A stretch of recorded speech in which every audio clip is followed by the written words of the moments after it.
This evening, Madam Deputy President, the New South Wales Parliament will take this state one step closer towards a state where the protection of public interest is abandoned in favour of the reign of corporate greed. This is truly a triumph of ideology over the common good. Madam Deputy President, there will be winners. There is no doubt about that. The corporate executives whose salaries will skyrocket, the banks, the advisors and the consultants and the other parasites who will extract their fat fees for giving the government exactly the advice they want to hear. The multinational utility corporations who are circling around the world looking for governments that don't know what they've got and selling it off and getting it at a cheap price. And all of this, Madam Deputy President, will be at the expense of the people of New South Wales, because there will be players and actors who will lose out on this. Low-income households, certainly after 2019, will see higher prices. The renewable energy future that promises so many jobs to New South Wales will inevitably be frustrated and delayed, and the environment and the workforce will suffer. And, Madam Deputy President, the employees of all of the network corporations will see downwards pressure on their conditions, on their wages and on their lives and the communities that they come from. And, Madam Deputy President, the budget will lose out, but most importantly it will be the community of New South Wales who will lose control over their own future, over the critical ingredient of the renewable energy future and over their own future. All of this, Madam Deputy President, for a fistful of dollars so that Mike Baird and Duncan Kaye can don the hard hats and cut the ribbons in the lead up to the next election. It was Labor, Madam Deputy President. Order. Government whip on a point of order. Thank you, Madam Deputy President. The honourable member would be fully aware that he is supposed to refer to members by their correct titles. Okay, Madam Deputy President, the Honourable Duncan Kaye and the Honourable Mike Baird will be able to cut ribbons and put on hard hats in the lead up to the next election. It was Labor, Madam Deputy President. It was Labor, Madam Deputy President, that opened the floodgates on this particular kind of ideological poison in New South Wales. It is the National Party and the Liberal Party who are completing the job on the people of New South Wales. The New South Wales Government asserts that the sale of the leases will not hurt the budget, will not adversely affect the money available for recurrent spending on critical services like public education and public health. They claim this on the basis that any loss of recurrent income from the assets that are being leased out will be compensated for by the growth in the economy, which will flow on, more than compensated for, I hear the government whip saying, flow on to the economy, to the state's budget through taxation receipts. This was not, Madam Deputy President, the view of UBS, the so-called independent research report that concluded in its first draft that while the transactions might be good for the economy, they would be bad for the budget, at least before they realised that they risked alienating their clients, before they realised that their share of the $35 million contract that they shared with Deutsche Bank might be at risk if they didn't redact that particular accusation. Madam Deputy President, the government bases their claim that this will be okay for the budget on a report by Deloitte Access Economics in November 2014 that argued that the gross state product, that's the total economic activity of the state, will increase by over $300 billion over the next years to 2035-36. And they base it, Madam Deputy President, on the Treasury officials' claim that the ratio of tax receipts to gross state product has remained constant at 12.8%. Even if the Deloitte report is correct, and there are substantial reasons to believe that it is not correct, indeed even the Upper House Committee chaired by the Honourable Fred Nile, recognised that there were problems with the Deloitte report. But even if the Deloitte report is correct, there are still reasons to suggest there remains serious threats to the state's budget. The transactions are based on selling income-bearing assets and replacing them with new infrastructure which will supposedly attract people and keep them in New South Wales. The Deloitte report suggests that the population growth is a major component of the growth in GSP, and that the additional 26,200 people will pay more tax. The problem is, Madam Deputy President, that those people will also require additional recurrent expenditure from the state budget. They will have children who go to school, they will get sick, they will need the services of a public hospital. Furthermore, Madam Deputy President, the income-bearing assets that we're losing are being replaced by infrastructure that itself will impose recurrent costs on the state budget. The reliance on the historical ratio of tax receipts to GSP to predict the impacts of the specific stimulus is simplistic and dangerous. Individuals attracted to New South Wales, for example, might gamble less than the average, thus returning less revenue through poker machines and wagering taxes. Madam Deputy President, as you know, New South Wales collects taxes only on a small part of the economy. If this infrastructure stimulates another part of the economy, then indeed there will be a hit to the budget, even if the Deloitte's report is correct, and we doubt that it is. The government's analysis is unsound, and proceeding with these transactions is very likely to impose a long-term cost on the recurrent budget. In the end, the sale price, Madam Deputy President, is never more than a net present value of the revenue stream. It's a sugar hit. It takes a future income stream, converts it into a current cash stream. Let's be clear. The people who are going to purchase this, the corporations who are going to purchase this asset, are not stupid. They will know and have an expectation of what profits can be gained from this asset, and they will pay no more, absolutely no more than that amount. In fact, historically, public assets have been privatised for far less than they were worth.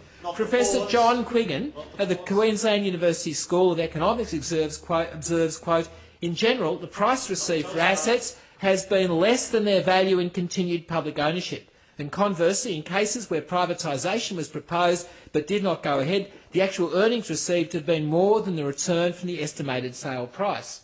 Madam Deputy President, never has that been more true than with Labor's privatisation of the electricity retailers and the output of the generators, which was estimated to return $5.3 billion to the budget, brought in $5.3 billion at a profit of $1.2 billion. That's far less than half of the carrying value of the applicable power station assets at the time of sale. As Richard Dennis from the Australian Institute put it, the reason they, that is the private bidders, want to buy is probably the very reason that we should not sell.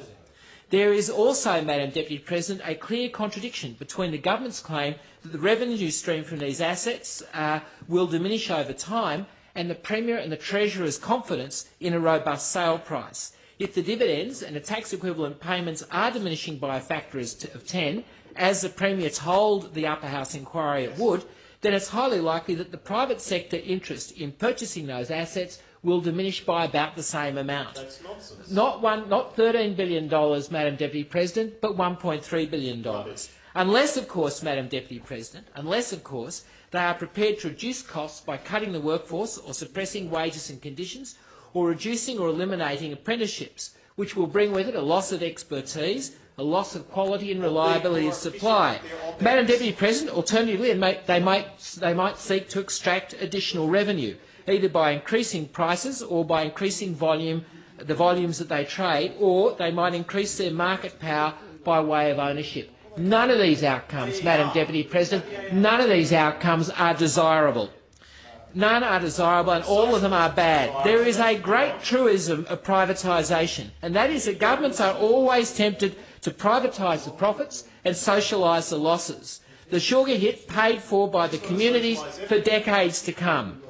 The leases and other agreements can always contain some nasties. I very much doubt whether we will ever get to see those leases. I have an amendment that I will move at the committee stage to try and get those leases into public domain.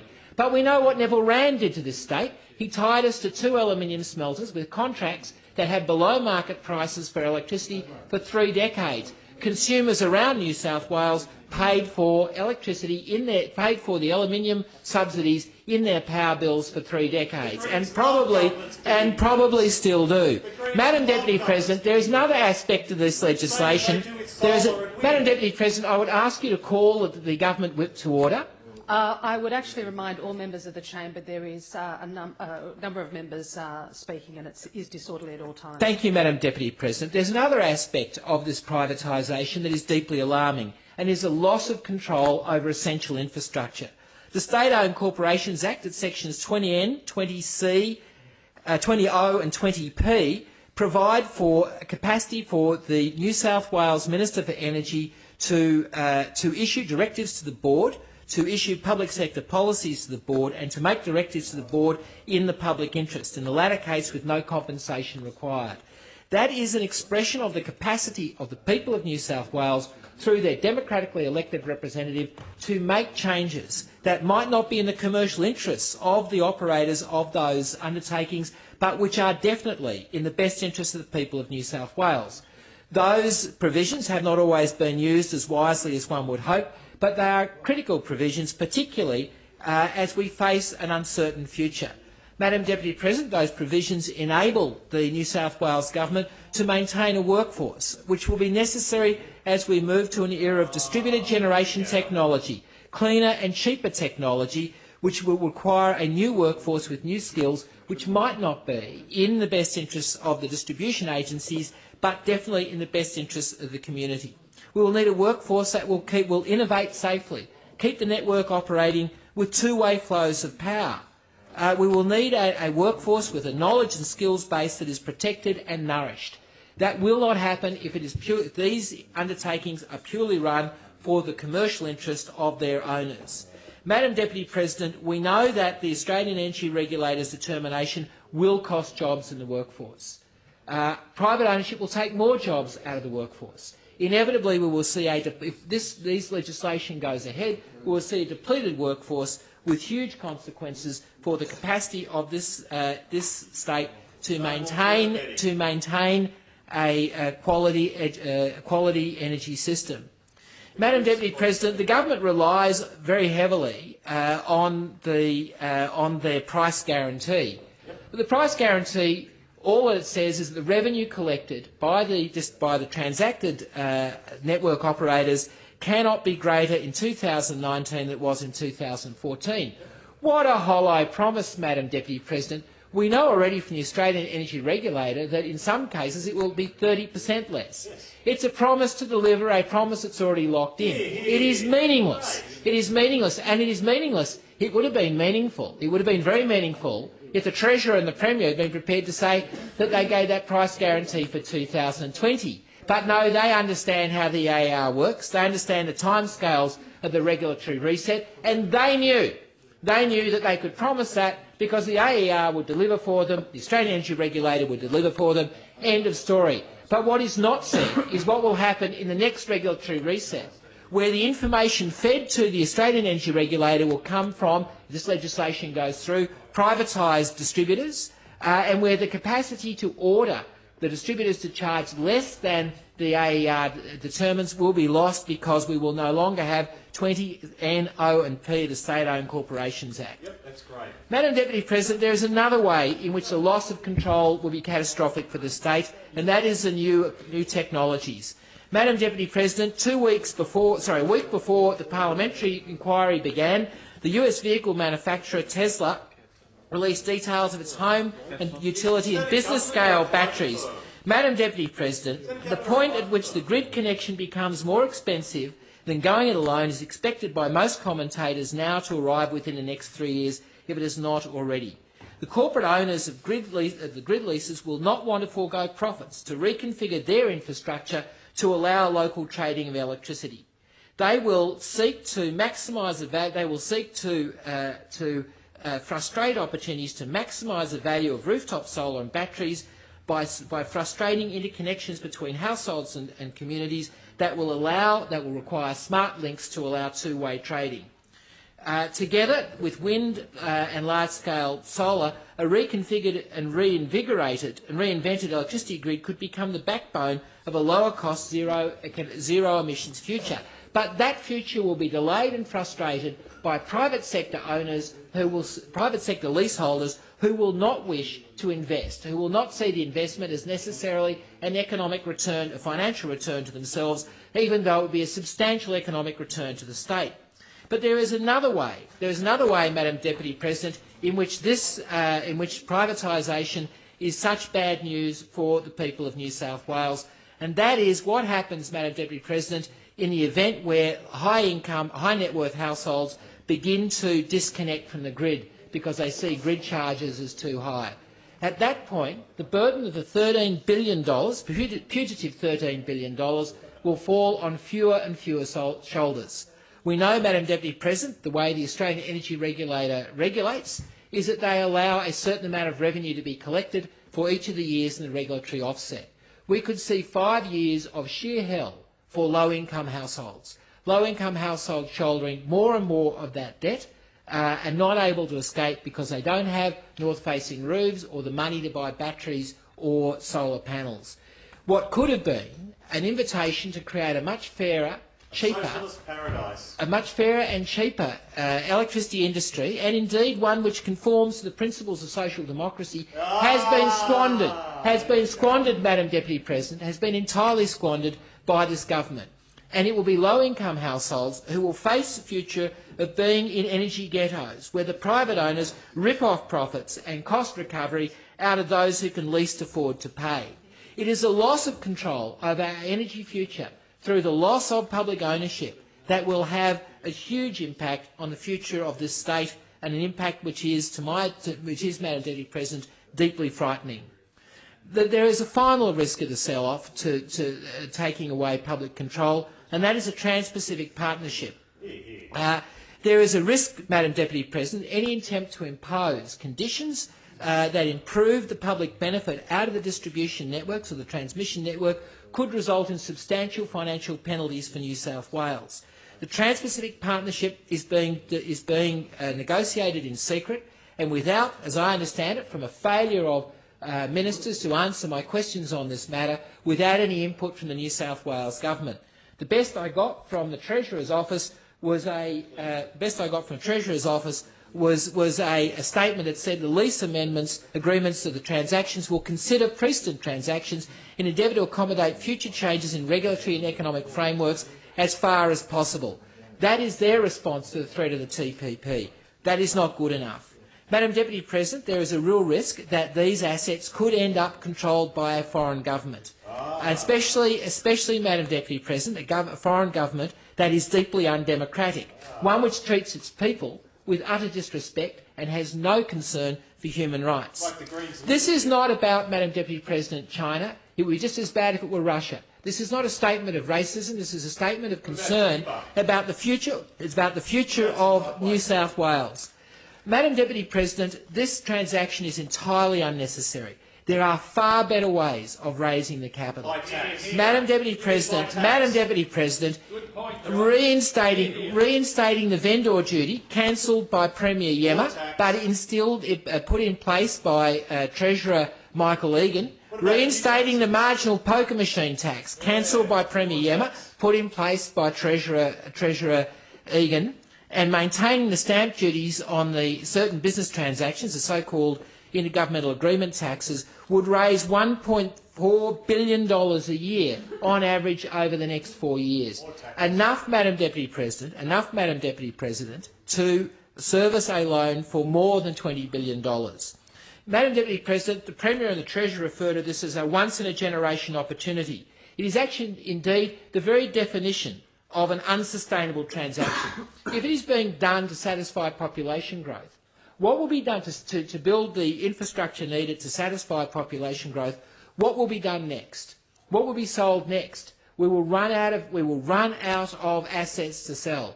The reality is we do need new infrastructure to service a growing population.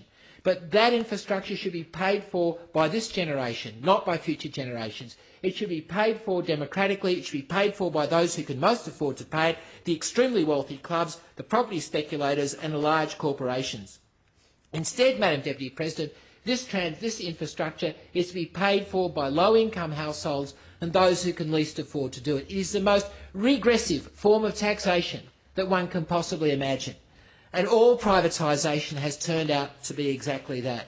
Madam Deputy President, the government claims they have a mandate for these transactions. They claim they have a mandate based on their election win. However, that is an imperfect instrument. Their election win was no more than a hangover from the days of Obeid, McDonald, Roosendahl and Costa. Their election win was the fear of the people of New South Wales of returning to the bad old days. The Nationals know full well, and the Leader of the government knows full well, this transaction brings with it significant risk. In fact, he told his voters, in the same letter that the Honourable Walt Secord quoted from, he told his voters that by keeping essential energy in public hands, they will get all of the rewards with none of the risk. Well, Madam Deputy President, the risks for the people of New South Wales are substantial. Not just those who live in the franchise areas of those undertakes being transacted, but essential energy is next on the block. The member's time has expired. We'll be voting the Honourable against the Robert legislation, Brown. in case you didn't get it.